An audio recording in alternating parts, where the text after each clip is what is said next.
Drama की starting में हमें इस ड्रामे की फीमेल लीड को दिखाया जाता है जिसका नाम है इमी, जो कि 3 सालों से एक गेमिंग एजेंसी में काम करती है और आज उसका प्रमोशन होने वाला है। पर यूमी जैसे ही अपने ऑफिस जाती है तो उसे पता चलता है कि उसकी जगह किसी और लड़की जिसका नाम है लिन का प्रमोशन कर दिया गया है, क्योंकि उस लड़की का इमी के बॉस के साथ अफेयर चल रहा है, जिसकी वजह से इमी की जगह लिन का प्रमोशन हो गया। अपने साथ हुए इस अनफेयर की वजह से इमी काफ़ी अपसेट हो जाती है। घर आने के बाद वो एक की चैन के सामने प्रे करते हुए कहती है कि आज का दिन मेरे लिए काफ़ी अनलकी था।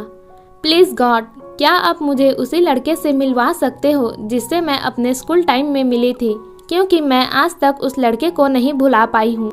देन हमें एक फ्लैशबैक दिखाया जाता है जिसमें इमी स्कूल से अपने घर जा रही होती है कि तभी कुछ आवारा लड़के आकर उसे बुली करने लगते हैं। तभी वहाँ यूमी को बचाने के लिए एक लड़का आता है और उन आवारा लड़कों की अच्छे से पिटाई करके उन्हें वहाँ से भगा देता है।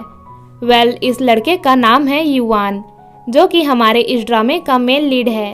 यूमी युवान को देखकर पहली ही नज़र में उससे काफ़ी अट्रैक्ट हो जाती है।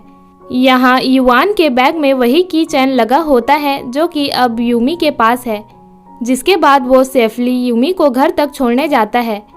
प्रेजेंट में यूमी यही प्रे कर रही होती है कि उसे युवान की तरह ही बॉयफ्रेंड चाहिए, क्योंकि वो अभी तक युवान को भुला नहीं पाई है और यही रीज़न है कि वो आज तक सिंगल है। अगले सीन में हमें युवान को दिखाया जाता है जो कि एक कॉमिक एजेंसी में काम करता है और अपने काम के लिए बिल्कुल भी सीरियस नहीं है, क्योंकि उसने 2 सालों में सिर्फ एक बकवास कॉमिक ही लिखी होती है।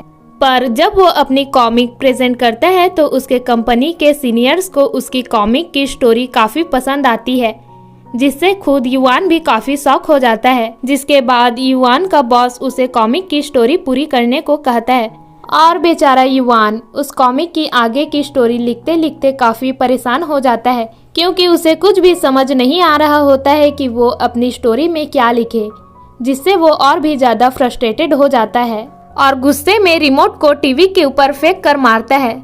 लेकिन वो रिमोट टीवी के अंदर चला जाता है, जिसे देखकर युवान हैरान होकर टीवी के पास जाता है और टीवी की स्क्रीन को छूने लगता है।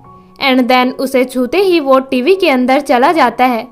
कुछ देर बाद में युवान यूमी की घर की टीवी से बाहर निकलता है। युवान नई जगह को देखकर काफ़ी हैरान हो जाता है और टीवी से वापस जाने की कोशिश भी करता है, लेकिन वो टीवी इस बार काम नहीं करती।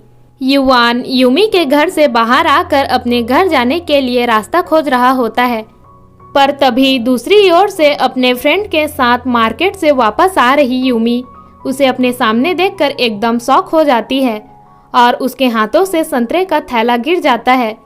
युवान संतरे उठाने में उसकी मदद करता है, पर तभी यूमी का फ्रेंड कबाब में हड्डी बनकर आ जाता है। इसका नाम है क्रिस, जो कि एक एक्टर है और इसे देखकर हमें लगता है कि ये यूमी को काफ़ी लाइक करता है। घर आने के बाद भी यूमी युवान के बारे में ही सोच रही होती है कि क्या आज मैं जिस लड़के से मिली थी वो वही था, पर ऐसा कैसे हो सकता है? क्या मैं खुद ही उस लड़के से जाके पूछ लूं कि वो कौन है? और बहुत सारे क्वेश्चन यूमी के दिमाग में चल रहे होते हैं। वहीं अगले सीन में युवान को रास्ते में लगा हुआ बोर्ड देखकर ये पता चलता है कि वो 2015 से 2020 में आ गया है। ये जानकर तो बेचारे के पैरों तले से जमीन ही खिसक जाती है और फिर वो यूमी के घर जाता है, पर यूमी तो उसे अपने सामने देखकर जल्दी से दरवाज़ा बंद कर लेती है और झट से मेकअप अप्लाई करने के बाद वापस दरवाज़ा खोलने आती है। यूमी युवान को अपने घर पर देखकर उसे लगातार घूरे ही जा रही होती है, जिससे युवान बेचारा ऑकवर्ड फील करता है। युवान उसे अपनी सारी प्रॉब्लम बताता है कि वो गलती से टीवी के थ्रू टाइम ट्रेवल करके यहाँ आ गया है। उसकी बातें सुन के पहले तो यूमी को लगता है कि ये सब एक मजाक है, पर बाद में वो काफ़ी शॉक हो जाती है। कुछ देर बाद में यूमी युवान से पूछती है कि क्या आप डोंगसांग सिटी से हो, जिस पर युवान उससे कहता है कि हाँ, पर तुम्हें कैसे पता चला कि मैं डोंगसांग से हूँ? और यहाँ पर यूमी कन्फर्म हो जाती है कि ये वही लड़का है जिसे मैं इतने सालों से ढूंढ रही थी और मन ही मन में काफ़ी खुश भी होती है। क्योंकि बेचारी का बचपन का प्यार जो है। युवान उससे कहता है कि क्या हम टीवी को रिपेयर करें, क्योंकि मुझे अपने टाइम में वापस जाना है। जिसके बाद दोनों टीवी रिपेयर करने लगते हैं, पर टीवी काफ़ी पुराना होता है, जिसकी वजह से वो बनने की बजाय और भी बिगड़ जाता है। तो यूमी कहती है कि कल मैं टीवी रिपेयर करने वाले को बुलाकर इसे ठीक करवा दूंगी, तब तक तुम यहाँ मेरे साथ रह सकते हो, क्योंकि मेरी रूममेट भी कुछ दिनों के लिए बाहर गई है। जिसके लिए युवान भी मान जाता है, क्योंकि बेचारे के पास कोई चॉइस ही नहीं थी। यूमी अपने रूम में आकर खुद से ही कहती है, आज तो मैं बहुत ज़्यादा खुश हूँ। मेरे बचपन का क्रश आज मेरे घर पर ही रहेगा। और खुशी की वजह से पागलों की तरह बिहेव करने लगती है। कुछ देर बाद में यूमी अपने रूम से बाहर आकर युवान को बात लेने के लिए टॉवेल देती है, और यहाँ दोनों एक दूसरे से अपने आप को इंट्रोड्यूस करवाते हैं। जिसके बाद युवान बात लेने के लिए चला जाता है। तभी यूमी को याद आता है कि मॉम ने तो बाथरूम में कुछ गर्लिश चीज़ें रखी थी, एंड सोचती है कि अगर उसने मेरी वो सभी चीज़ें देख ली तो वो मेरे बारे में क्या सोचेगा। और फिर वो चुपके से बाथरूम में घुस जाती है अपनी चीज़ों को छुपाने के लिए। और जैसे ही अपना काम करके वापस जा रही होती है, पर वो बाथरूम में फिसल कर गिर जाती है।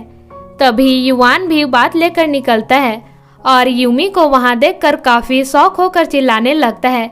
और यूमी भी वहाँ उसे बिना कपड़ों में देखकर काफ़ी शौक होकर चिल्लाने लगती है। और यहीं पर पार्ट 1 की एंडिंग हो जाती है। आई होप गाइस आपको मेरी एक्सप्लेनेशन पसंद आई होगी। So please like the video, comment भी कर देना और चैनल को सब्सक्राइब करना मत भूलना। मिलते हैं इस ड्रामे के अगले पार्ट में। Thank you for watching.